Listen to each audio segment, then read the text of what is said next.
All right.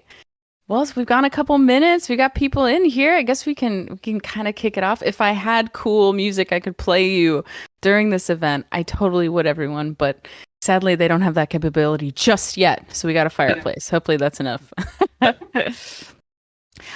So starting off our very first creator, Fortnite Creator Fireside Chat, we have the wonderful Immature, aka Immature Gamer, aka Immature Gamer X, X. right? Yes.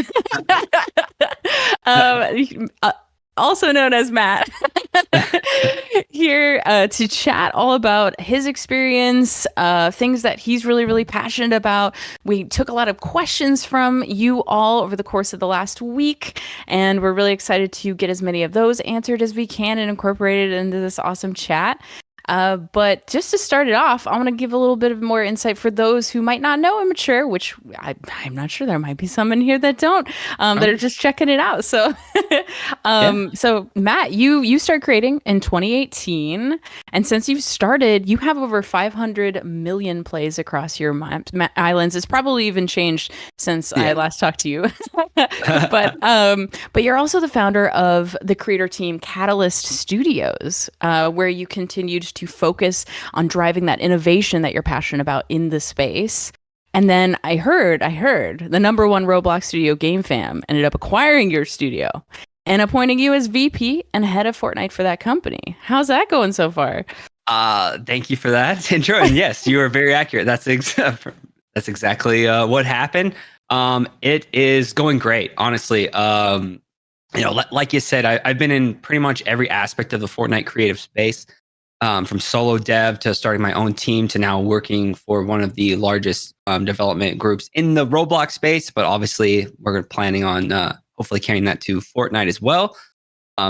It's been awesome. They're just at a game fam. It's just at a level of professionalism and the resources they have coming in, especially with UEFN, being more so a traditional game development platform with modeling 3D assets and landscapes and coding. So we've had a lot of the people already on staff that can even help us out in those regards. So yeah, it's just been really fun, really cool adventure to try. I'm very fortunate. Awesome. And we're going to talk a lot about what Immature has a lot of experience in, and that is promoting your islands, promoting your brand. Immature, you've worked with Twitch, Puma, Neymar Jr., Jeff Keighley, and even with us with Legends Landing for Fortnite competitive. So we'll have a lot that we can share there, which will be exciting. And then you manage a lot of social media channels. You host a monthly live stream that's all around showcasing creators' maps. And you're really, really passionate about cultivating a really inclusive and welcoming community. And that really hits home for me as a community manager. So I'm really excited to be able to chat with you for the very first one. There's a lot of great creators that do that out here, and Immature's one of them, and just so happy to have you all. But outside of work, Matt, you shared with me too, you have some kiddos, and I'm curious if there's any other fun facts about you that we should know. So just yes, one, yes, just one. just one. Okay, we'll keep it short. A fun fact: I love basketball. So yeah, I play basketball, love it. And basically, there's a fun fact. That one's kind of boring. I wasn't expecting that. No, I'm sure there's lots of fun facts, but I think we're gonna unearth some. I think. Yeah, totally. If you haven't been forced in a situation to pop out a fun fact, then that would be a hard one. But I have. Okay. I know. Should I be asking you? That would just derail us. Okay, all I will say is my family is featured on the first episode ever of Unsolved Mysteries from the 80s. That's all cool. I'm not going to talk about it. Obviously, we could go on a whole episode. So yeah.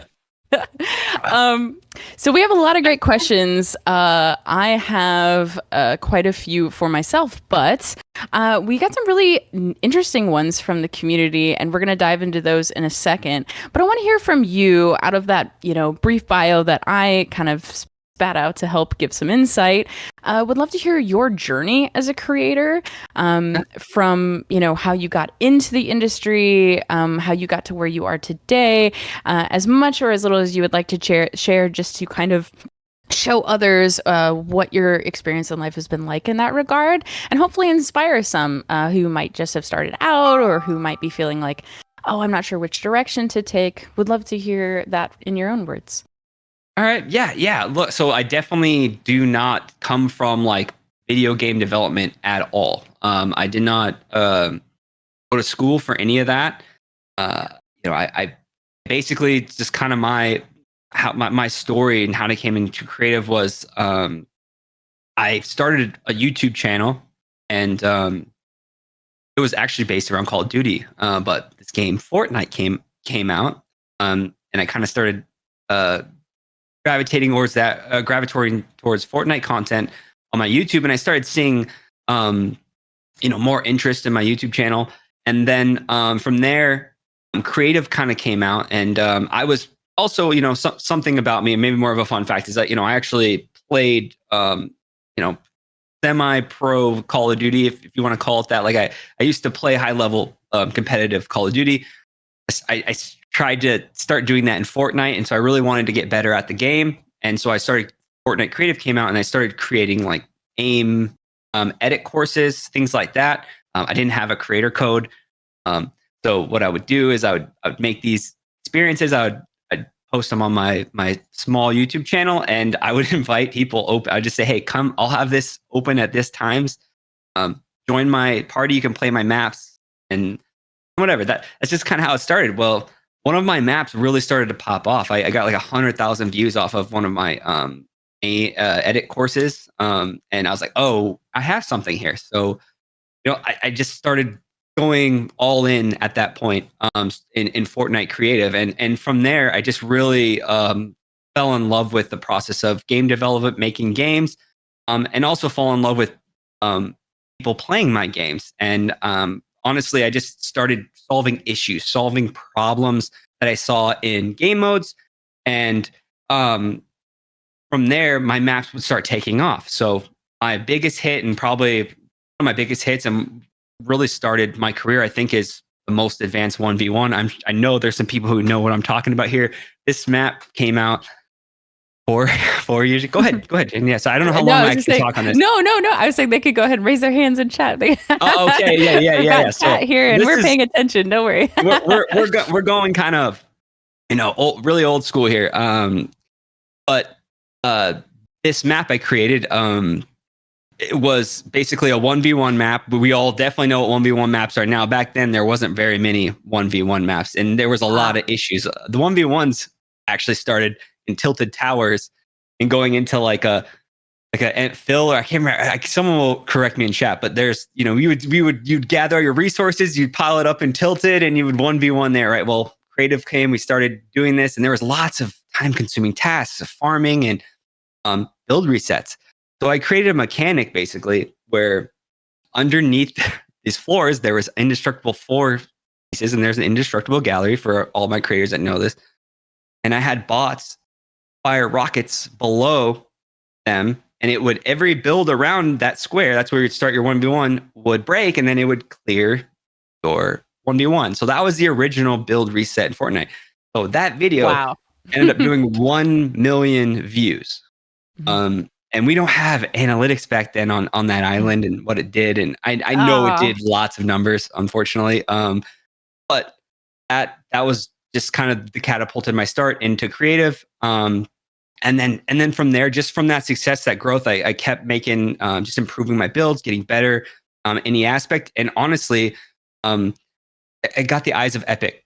I got reached out early on, very early on. There wasn't a lot of, probably there wasn't a lot of creators, but there also wasn't a lot of like skilled creators to work in, with big brands and things. And it essentially kind of like came to me. I was like, hey, can you help here? Or can you work on this? Can you help this creator? And I started thinking, oh, well, I have something here. I'm going to start a company. And so that's what I did. And then honestly, from there, my company was structured around working with other creators, fortunately, and I know a lot of Fortnite creators, and they're all kind enough to want to work with me. So we would work on these really cool projects and make these cool experiences. And yeah, that's kind of like a real quick transition of kind of my journey to into creative.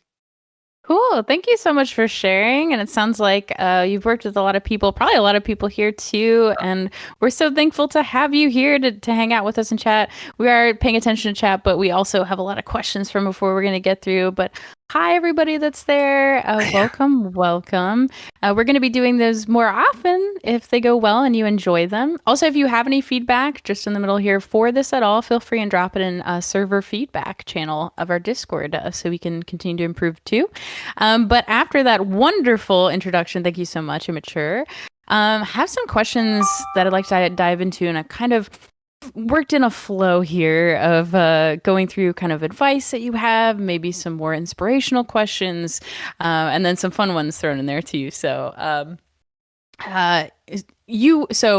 say you've worked like mad for weeks, and you finally finished your island. What are the best ways to get that out to new players?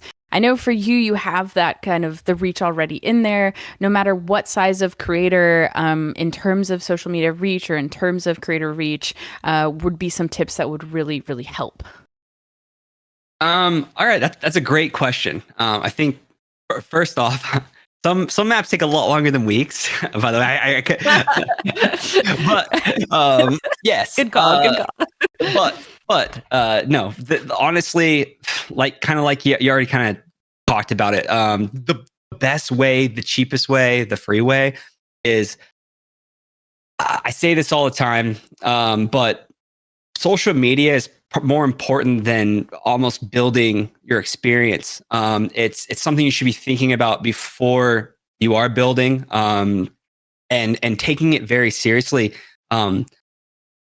At the very least, you should be on TikTok, YouTube, Reddit, Twitter. You should be sharing your creations. You should be an active person, a part of the community, and not just just. And also, when you're doing this, make sure you're just not promoting, sharing just your creations. You have to provide some value. Why is somebody going to want to follow your channel? So kind of think of it in that way. But honestly, that is the best way. The cheapest way is you really need. And I know that's very broad, and I'm sure we'll have more questions. I can get more in depth on how or what I've used. But I mean, the other obvious things are like epic picks. That's another great way. Or all these call outs. That's another great way to get your map in there. But saying all that, your map also has to be, check all the boxes. Not only does your map have to retain players, have really good retention, your average play time needs to be up there. But your thumbnail, people have to click it. It has to be good. It has to make sense. Your title, your tags. There's lots of other things that just go inside of creating your map, and it's just like I had this feeling. I know how this feels is after I would make I would spend weeks on a YouTube video, and then the day of comes to post, I would spend 2 minutes on the title, on the tags, on the description. And that just sets you up for failure. That's when you really need to pay attention and really focus on that great thumb, that great descriptions. Can players come in? Are they going to figure out how to play your map really quickly? So anyway, like I said, I'm probably answering more, but definitely, that's what I would recommend. Those are all great points. So for some historical knowledge on what I'm about to say. So I used to work at Twitch, and we used to talk a lot about discoverability and, helping getting yourself out there. And it's a lot of the same stuff, right? Social media, it's the thumbnail, it's the title, it's all the tags, it's the things that you really, really need to think about. And we could talk about this probably in an entire conversation about the best ways to create a thumbnail or create those, eye-catching titles, but also setting expectations. So what you're sharing is correct in what they're going to experience when they get there, right? Because we have all seen this. You see a trailer for a movie, you go to see the movie, the trailer is really not what you were expecting it was going to be. Maybe it was marketed more as an action movie. Maybe it was marketed more as a romance. And you get there and you go, oh, it was this. And then next thing you know, like you'll see a lot of audience, downturn and like, oh, satisfaction or how they're rating them. It's the same thing for islands and stuff like that. So definitely a lot of detail there. I mean, I guess we could even go into color theory, right? Immature for thumbnails. I mean, there's so much. There really is. So, I mean, that's something, you should be testing, really. You should be changing your thumbnails sometimes. If I would be trying that, I mean, that's something we do at GameFam. So we'll test new thumbnails. We'll change them up just to see. We analyze that data. We pay attention. So that's something big studios are doing. Yeah, and we have a question too around marketing strategy. So and based on what you were just saying around this question, you're kind of saying you would recommend a content plan or a content strategy, I would say, for, hey, I've worked so hard on this map. Now how am I going to market it from from start to finish? How am I going to reheat it? How am I going to share it over and over again when I make adjustments, communicate different updates and things like that? Is that correct? Is that something you also incorporate, like an overall content strategy? Oh, totally. I mean, that's before you make your map. That's something you should think about. Do you want me to go more in depth on that? Sure. Yeah. If there's any hot tips or hot advice you have for that, I mean, we can definitely, from my perspective as a community manager, it all starts with the Google, honestly. Like, what is a content strategy? If you don't know, if that's brand new, but for you, Immature, I'm sure a lot of people are dying to know and hear they've done that, they've advertised. If there are any special tricks you have about that specifically, that'd be awesome. For sure. First off, look, if you've made your map and I ask you this question, you should be able to answer it. What's special? Why am I going to play your map? Why am I going to be like, you got to sell me. There's 1,000 other maps out there that are all fighting for all of the attention, right? So you have to sell. So that's the approach, I take. So when I take a creation, look, I'm not getting into the whole like copying maps or doing this and maps and stuff that I actually think there's a place for that. And that's how not a bad way to learn is mimicking, like, especially with music and other industries. That's how you learn. But it's taking those popular experiences and what's wrong, playing them, what's going on in that experience. How can I make this better? So the reason I'm telling you this is because that information, that answer is where you need to be using on your social media to promote your map. So let me take that example about my 1v1. Let's go back 4 years. We don't have explosive devices with the reset on as an option. So you can have unlimited resets in your 1v1. So I'm going to sell that. And I did. That's why I have 1 million views on that video. I knew these features haven't been done before. And that's what I focused on. And so, look, I would do a lot of things different even from what I did back then. I was very new, but you should make several pieces of content off of your map. And this is what's new. You're not going to get this anywhere else. You got to sell, get people excited, try for virality. That's what you really want. And think of outside the box promotions. Like, think of different ways, like a billboard, like whatever. Look, I mean, I've done that too, but so look, the other things like that is you kind of have to see how can you stand out a little bit from the rest. So I don't know, definitely look up social media, strategies on marketing, but definitely have those in your back of your mind, those thoughts. Thank you so much. Great point there. Billboard is big. Billboard is huge. Obviously, that's awesome that you're able to do that. But yeah, just being really keeping an eye out for what is trending and what is new in the industry for spreading content, spreading awareness on things. Right. So a great call out here is I remember when QR codes first came out. before 2020 being the big push for them, obviously. But they were sprinkled around tech. You could use them to scan and check out things. That was cool. But a good example of this is I've seen people use QR codes on business cards and resumes way back then to be like, hey, here's my reel, or hey, here's my website, or here. And up until that point, it hadn't really been done.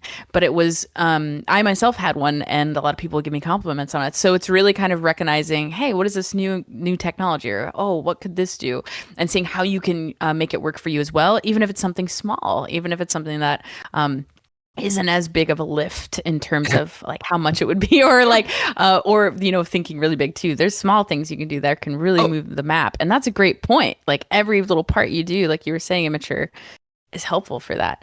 Oh, go ahead. By the way, so the billboard only cost me $50. So, I love that. By the way, That's it wasn't. awesome. I know people think it's cost all this money. I knew it had zero to do $5,000. with. Yeah, no. It literally, you can look it up. You can buy ad space on little blips, and it had nothing to do with the billboard. I knew people aren't going to write down a 12 code. That's not it. It was all about social media. It's all about the tweet, which did insane. That's what I knew. I knew.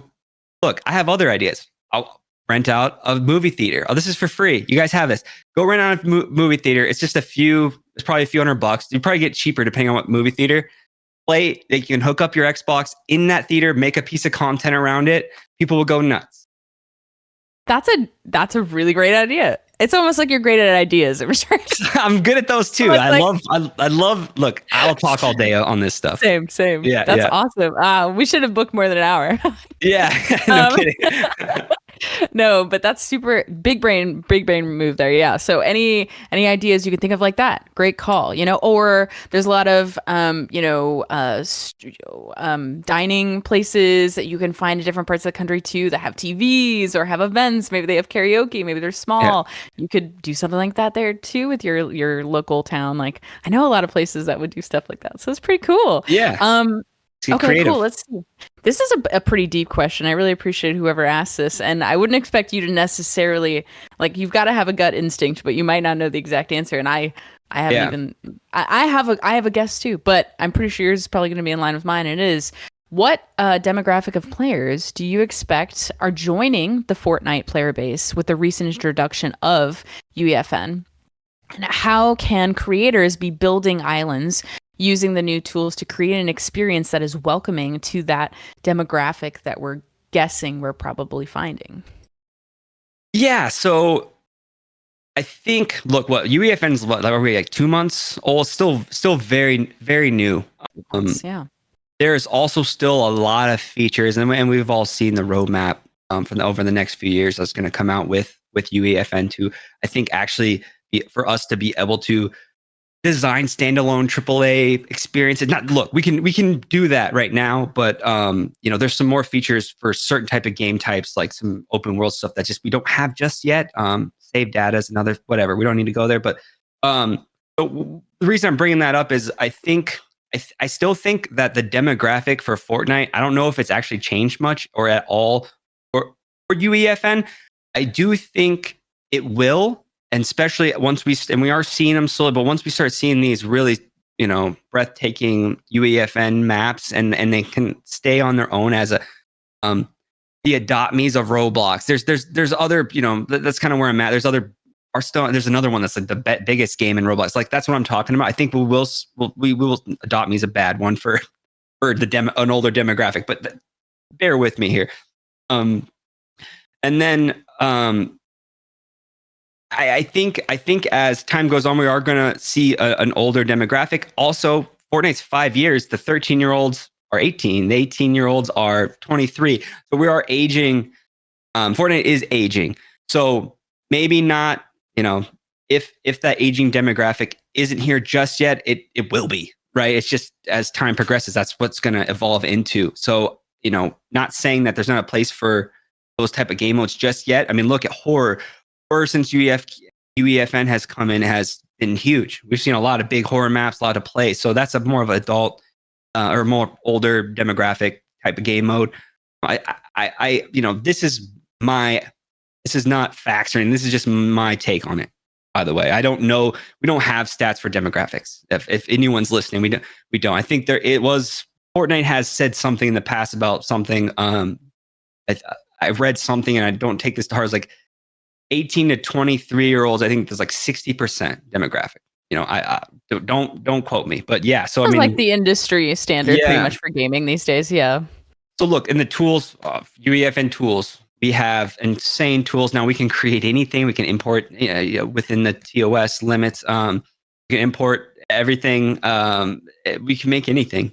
So yeah, it's pretty cool. You're working on two sides. You're making are you working to get a game that's going to live on in discovery, and you have to look at the different tabs that we have, and those are ever changing, and what's popular at the time. Or are you trying to make your own game yours, which maybe could be the next thing? Maybe we don't know that yet. Maybe you end up creating your own type of genre or type of game that does start its own, whatever, not revolution, but it starts its own thing in discovery. So, it just depends kind of what you're going for right now. Yeah, great call out. Yeah, a lot of good. And just for those just tuning in, these are questions from the audience, so it's not like I'm just asking. Immature. I work over here at Epic, but what are the stats? Yeah. No, but yeah, no, that's some great call outs there. I was thinking that myself too. As we get older, a lot of the things that I've loved since I was young, I still really really love, and I still play, and I still, God, if it was still around, I would still. Yeah. Still be in it too. So it's really nice that Fortnite is so thriving, and yeah, everyone is getting older, and that's pretty cool. It's cool to see, we're also getting more talented, right? We're getting more skilled, we're learning more things, and just like you said, Immature, with maybe you could be the next big thing, that maybe, going with the things that do well. Sure, that's great, cool, innovating on those, great. Innovating entirely and it popping off, there's still room for that. There's a lot more room, and especially with all the different tools coming out. So keep an eye out for that. Had a good question about, when someone it says, how do I not get discouraged using creative while I watch most other players using UEFN? And this is a great question for you. I know, Immature, because you're really, really deep in creative. Since there are so many more tools in UEFN, they're feeling a little bit discouraged, like, oh, there's not as many in creative. Are there any tips on how to stay motivated using creative with UEFN out there? And I have my own answers for that, but I'd be curious to hear yours, because they're for you. It's funny because I've heard that question before UEFN was out. Like, we've had that with, like, we're so limited just in Creative 1.0, but like, I've had a different spin on that. I'm also heavily was in the mechanic programming side of things. So, I really knew my tools and really knew how to manipulate them. And when you get to that point, it's not, there are limitations for sure, that some things we can and can't do. We have memory we're working against. We had channels. We're event binding now. So there was things we had to work with, but I still don't think it actually really limited creativity. But on that point, I do want to say, like, I can understand people's that thought process. But I wouldn't let it discourage you. It just really depends how serious or where you want to take your career in the dev space in Fortnite Creative. Because honestly, there's still things you can do in Creative 1.0, but you can't do in UEFN. So honestly, here's another thing. How many maps have you seen that are very popular convert to UEFN? 0, maybe 1 or 2. Not very many. And if they have, they've converted back. And there's this why. Think about those reasons. There's just because there's certain accolade device is a big thing. Save data is a big thing that is really nice to have. Those tools really do help engagement, your map. So you have to have those to have a successful map, but it does help. So anyway, don't get too caught up on it, because you could still really make really cool experiences. You can be a really big player in creative in 1.0 still. I fully believe that. I would say if you are trying to take this to the next level, though, I would maybe start saving, start looking into, at least keep up on what's going on in UEFN. I've seen it already, and they've kind of said it in some aspects, but I think that we are going to see, they're still going to be updating 1.0 as well. We are going to be getting tools. Maybe we're not getting them at the same time as UEFN, but I think it's not a bad thing. Yes, and just like you're saying, I believe Tim Sweeney said this a lot too. But yeah, they're both supported, they're both loved, they both have, you know, they both eventually will have maybe different audiences or evolved audiences, right? Like someone may start in creative, then move to UFN. Someone may start in UE and then go over to creative. And it's just a matter of, you know, how are you looking to build? What are you looking to build? What do you want it to include? And so we're really, really, you know, we will always support both of those. Is you know what we've been told, because it's and clearly it has. There's so many strengths, and there's so many creators out there that are utilizing both to their fullest extent and testing out new things. And creative, as it evolves, will have new things that you can test out too. So, and you know, maybe you're faster in one than the other, or maybe you want to make one more diverse, or yeah. So there's all kinds of stuff there. I have a very serious question. Uh-oh. I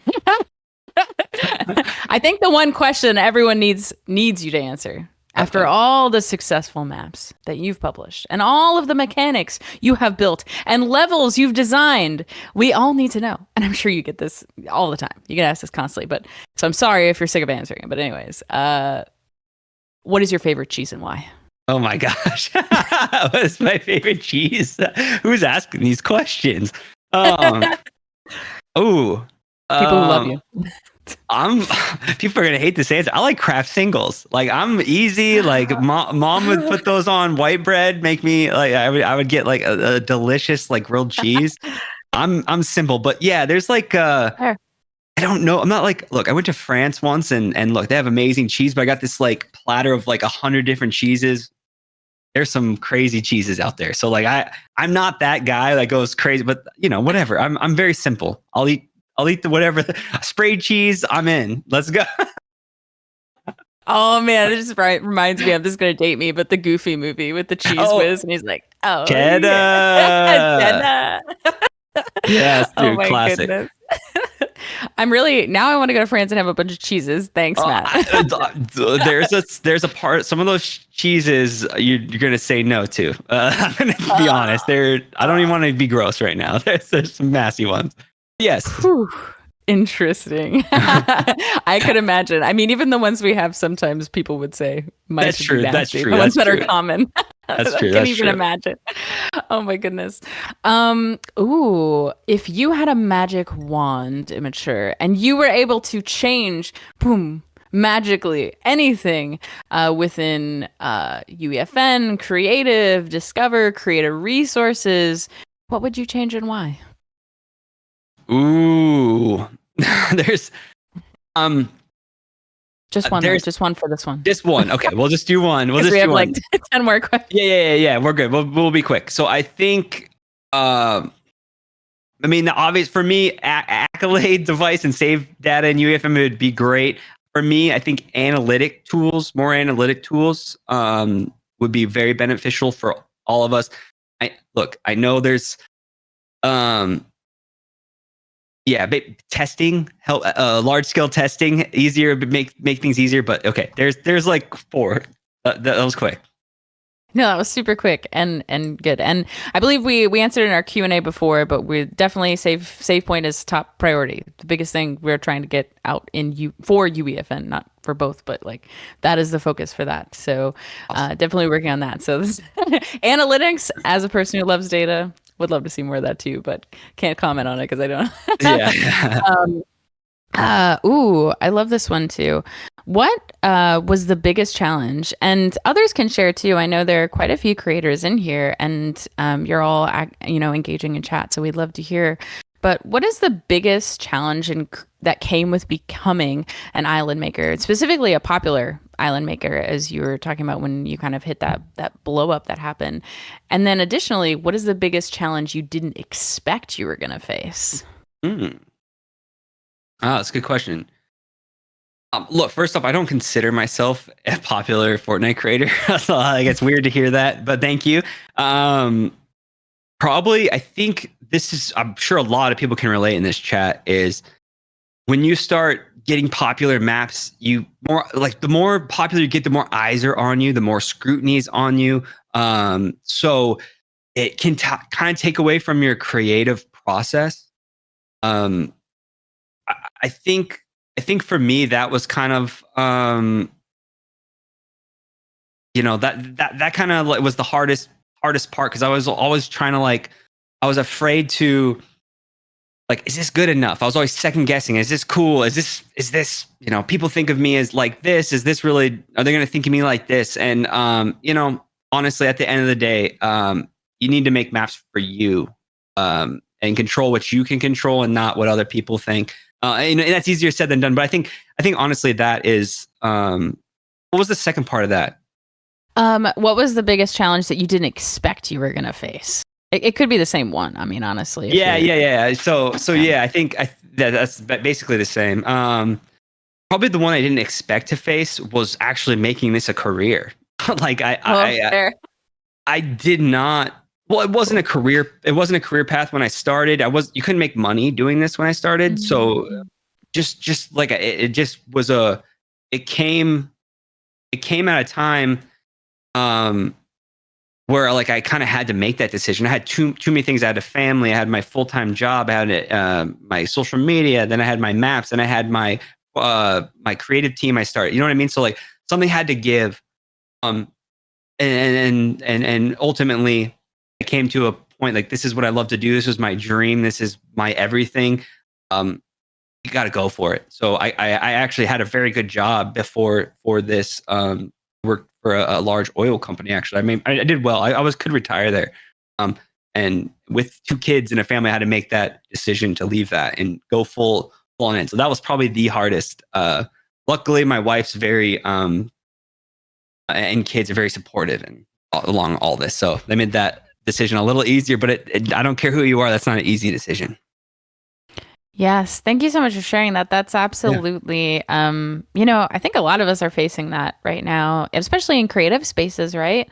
And across the board, I've seen content creators, I've seen island creators, I've seen, musicians or artists or poets, they have to sit back and go, can I somehow make this full time? It's what I'm passionate about. This is what really excites me. Like having a stable job is one thing, but having something that really, really energizes you and excites you is another. And then sometimes you have to make those tough decisions, right? And make that jump. And that can be really scary, and it can be even harder to do if you don't have that support system. So definitely major kudos and support to those who make those decisions across the board, because it's a hard one. I'm seeing that in my life too lately. Yes, Immature. Let me just follow up on this too. If you are look, I had my solo maps doing well. I had my team I created. And I had some social media, so that helped me make that decision.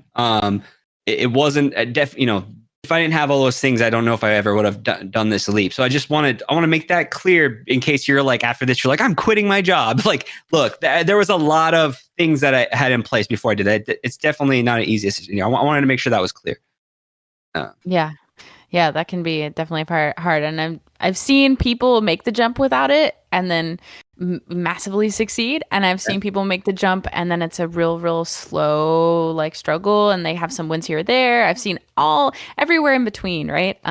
So it really just, it all comes down to its creativity. When we're marketing in this space, I'm sure you would agree too, Immature, you can put in the hard work in terms of marketing yourself, but it's really, there's going to be something that takes off or makes a spark, right? And then that's usually where you'll see that. And now, with the help of, we have Discover, we have Epic Picks, we have things like that. There's help there too. And Fortnite being such a massive platform, so we're already pretty set up there compared to others in the creative space for sure.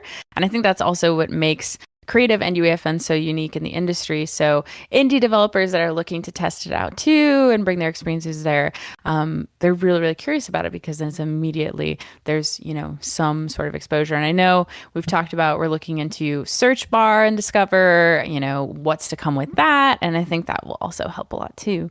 Let's see here. Oh, I thought this was a really thoughtful question. I'm curious if you've ever run into this, Immature, in your building that you've done. I'm sure there probably have been things you've gone to create, but you do have a lot of great ideas, so I'm not gonna I'm not gonna assume. But I'm sure you've gone to build something and then you've had to scrap it or something like that. So one person wrote their name on the question, so I'm actually able to shout them out because my system didn't save the name, sadly. But it's her. I'm gonna kill it. Internaldus. I'm gonna assume. Yeah, I know Wants to internalists. know. Yeah. Oh, cool. Wants to know, how do you deal with wanting to build something, so you get into it and you start building it, but then you don't end up achieving what you were trying to accomplish with that island. So it was like, oh, I have this great idea, go through, do all the building, and then you go, oh wait, it's not what I wanted. What do I do now? Yeah, so look, I think that's happened to all of us. Actually, sometimes that can be a good thing. Maybe that sparks a new idea. I think to really get away from that is planning ahead of time, to try to, use a game design document, GDD, or use just try to think ahead what you're trying to create. That's easier said than done. But if you're getting stuck, I know this is what helps me out. Getting stuck is a break. Honestly, you have to leave. You gotta take a day, take two, come back to it, or start building something else off in the map, a different part of that map, and then come back to that idea, or or just go look at other people's maps, get inspired, play other games. Those things usually help me get out of that cycle. It happens. It still happens to all of us. Friends are really good to try to meet some people that'll give you honest feedback, and it can help you through that as well. That usually is the best thing, if you have a trusted person that will give you honest feedback. Oh, that's a great point. Yes, honest feedback. That could be other creators. That could be friends and family. That could be, I know FCHQ, going to give them a shout out for the cool playtesting that they do. There's a lot of good avenues, and even this Discord. I know we have a playtest kind of channel there, playtest requests. It can be hard because we get a lot in there, I'm sure, but people are always looking for awesome people in there to just give them some honest feedback. Here's a kind of a short one. I would love to hear one mechanic secret that you think all beginning creators should know, whether it's because they don't find it right away, or it's like the magic. It's the magic. It's the spice. Ooh, there's a lot of them through the years. Fortunately, or like Epic's pretty on it, and they'll make devices generally like for it eventually. I know one we used to use is like the item granter to signal to all players at once. We had to use like, I don't know, a world resource or just one ammo, and give it to everyone, and that's how we would signal to everyone at once to give them things or teleport them or whatever. Now there's the the player counter device, right? So, but I still think this is a good tip. Here, I got one. Okay, so it's in. So if you're ever trying to build something like on grid but off grid, meaning if you're trying to build something in the air, it has to be anchored, right? Especially if you're building on it.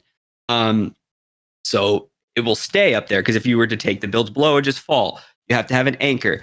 You can use the the tile, trick tile device. That's one way you can do it with your builds. But there is a piece in the dark, and somebody might have to help me in chat, but it's the dark tilted gallery. There is a like glowing orb in there, okay?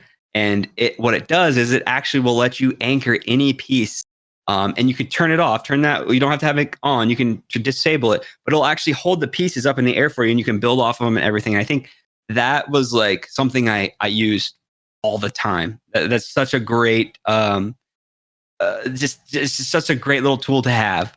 So check that out. I'm trying to think if I think Rhinex found that, by the way. I don't know if Rhinex is in here. Shout out to Rhinex. We're talking a few years ago. The green flame and the dark tilted area lets you build. Yep, exactly. That's it. So that's a really cool tip to have. So there you go. Thank you. I would. How would I know that? Oh my goodness. That's so specific and so helpful. Thank you. How did you come across? So Rhinex discovered it and then shared it out. Yeah. So we all had different so there was actually a few other pieces we used to use also to do this. But yeah, I don't know how he discovered, and I'm not, it could have been another creator. Don't get, dude, there's so many creators that Oh, true. found Yeah. cool tools or cool things to do other than what they're actually used for. But definitely following creators on, following a good amount of these creators on social media, you can get a lot of these tips. Obviously, Mustard Plays is, everyone knows who that is. He's obviously sharing tips all the time. Richie Tunes, he might be in here. I don't know. I saw him earlier. He's another good one. But yes, definitely follow a lot of these social media influencers to get those type of tips, because you might not think like, oh, how am I going to use that? But it might come back around to know like, oh, I remember that. We could do that here. So anyway. And they're going to have all the tips because, as we spoke about earlier, the more value you offer on your social media, the That's more right. you can grow and the more exposure you get. So they're looking for those hot tips. So great call out there. Got to bring it full circle. So going back to, we talked about, what do you do if you have an idea, you work really hard at it, and then you go, it's not what I wanted. Oh God, the heartbreak of that.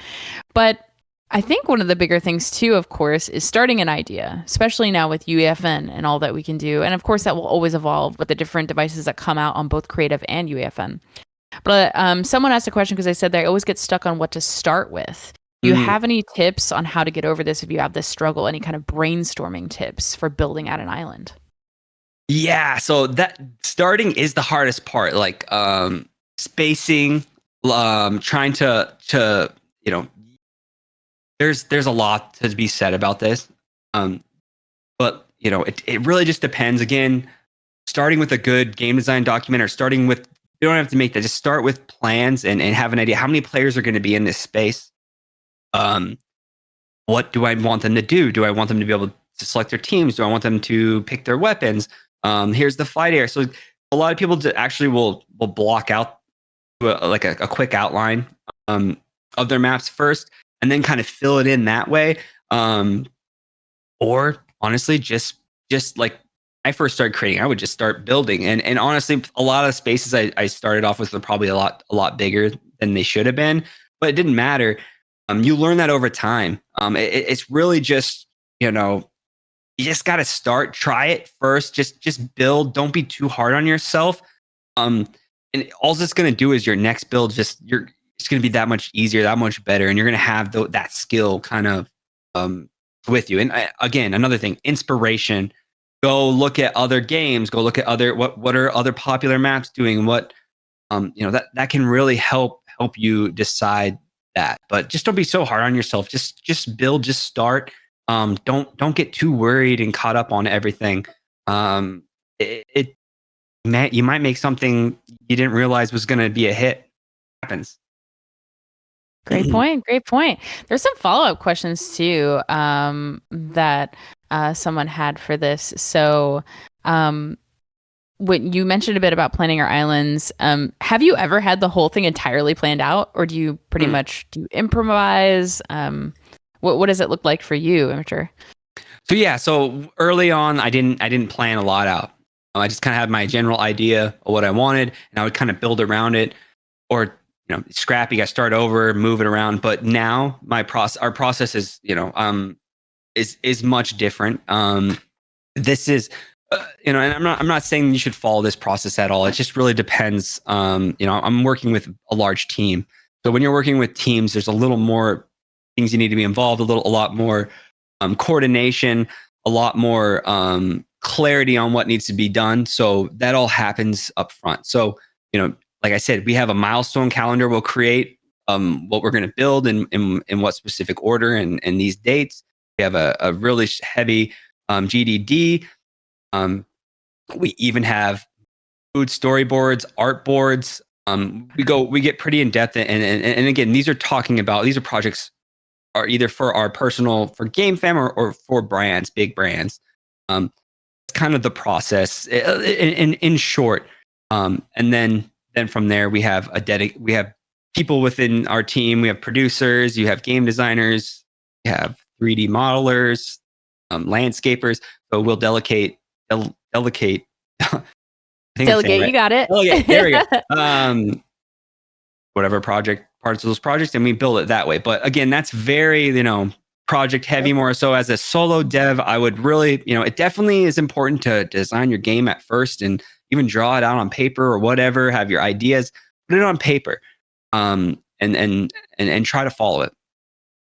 Yep. Yep. Great call out. As somebody who I haven't typically created islands in the past. I'm still working on one, but Yeah. I've created, I'm a longtime video editor, and that's the Okay. biggest thing for me. I think one of the processes I had is I would do vids and stuff back in the day, and I would just like print out lyrics and then just start, next to each line, go, what did this make me think of, or what scene was this, or what do I want to convey here? So it's just kind of getting it down in some sort of capacity, like even if it's something that's in your head. And then once you get it there, you can kind of step back, look at it, and then make adjustments. So, like you're saying, Immature, just writing something down is super helpful. Brainstorming, if you journal, just getting a whiteboard and throwing it on there, super helpful. And then I know you spoke a bit about innovating in this space too, Immature. So you're saying also you can get inspiration from others and then expand upon that. Is there anything extra you'd like to add in terms of that insight and those that expertise that you have on the process of doing that, or anything that you would suggest to help get in the space of, but how could I innovate? Are there questions that you ask yourself that could help? Yeah, so I mean that process when I'm deciding what game mode to build, or generally, when I'm a solo dev, I build projects that I like, that game modes I like, because then I really know it's a lot easier because I really do know that game in and out. I play it a lot. I know, hey, this is happening. We could speed this up, or this is annoying. We could fix that. Like I look at those certain things and these popular type of maps, and then I will then go try to implement that in my own version. Try to take my own spin from that. That's what I've seen work. Just my most popular map right now is Infinite Zone Wars, and that map. There's no other map like it, but that map has come from me playing Zone Wars over the years and knowing I hate waiting for the next round. I don't like. That's fun. I want to play instantly. I want to get back in the action. So how can we do that? Well, at the time, we didn't have prop movers. And there's other things now, but we just couldn't make an Infinite Zone Wars. We couldn't make that game where I needed a full island reset where I could reset all the builds. But I always kept that in the back of my mind. Well, once prop movers came out, I could actually make that game, and I was ready. I've already basically what I'm getting at is start, just because even though you're testing these games and you're like, oh, well, we can't do that yet, or this or that, that doesn't mean you're done. It doesn't mean anything. It's just, again, marking what's wrong, what can we fix, what would be fun, and then trying. And sometimes you can do it, you just haven't figured out how to do it yet, and that will come. But just remember those, write those down. I have notes, I have games, I have 20 different game ideas on and how to improve them and why. I write everything down. And so when it does come time to, either I have time to build my own thing, or this new thing came out, now we can expand or create this kind of game we want, I'm ready. Nice. Awesome. Thank you so much for all the context there and advice. So super helpful. And Yeah. this is kind of a spin-off of the question too, which I know we wanted to touch on a little bit. And we were talking about retention earlier. That's one of the key things, based on engagement pay, retention is in there too. And how would you recommend ways to encourage players to stay on an island for longer periods of time and help with that retention? Great question. First off, we're very short in time, so I'm going to run this quick. But so it says this in our analytics. Retention is measured as if a player comes back within 48 hours. That's a mark. So comes back to your game within 48 hours. That's how that's measured. This retention is one of the most important things inside of your map, and keeping your players not only in there as long as possible, but excited to come back, right? This can be done in many different ways. It really just depends to what game you're making, what genre. But a leaderboard, like let's just talk about, we'll just go over PvP. We have 2 minutes. PvP, a leaderboard instantly is going to help out. Some type of ranking system, something to grind for. Just you have to give players a reason to want to come back, a reason to shine. We're all vain and like a player is somewhat like, hey, I want you to look at me. What I want you to I want to showcase to everyone I'm playing against that I am the best or this. So that's those are things you can incorporate really quickly into your game. That's PvP that can really increase people coming back. Maybe a daily reward thing, rewards. There's lots of things out there that can help you increase that. Awesome. Well, thank you so much, Immature, for your time. We didn't get to all the questions. That's okay. I do want to invite you back, though, anytime you're down to do a fireside chat. We would love to have you come on down. Come on down to the Oh, no. Oh, my gosh. I'm getting Rick rolled here. Come on down to the butter barn. Oh, no. Everyone, we need butter barn in chat right now. Yes, we do. Don't let it end. I would be happy to come back. If I could stream it, I would. I would, but I can't. There's no audio in these. Just us.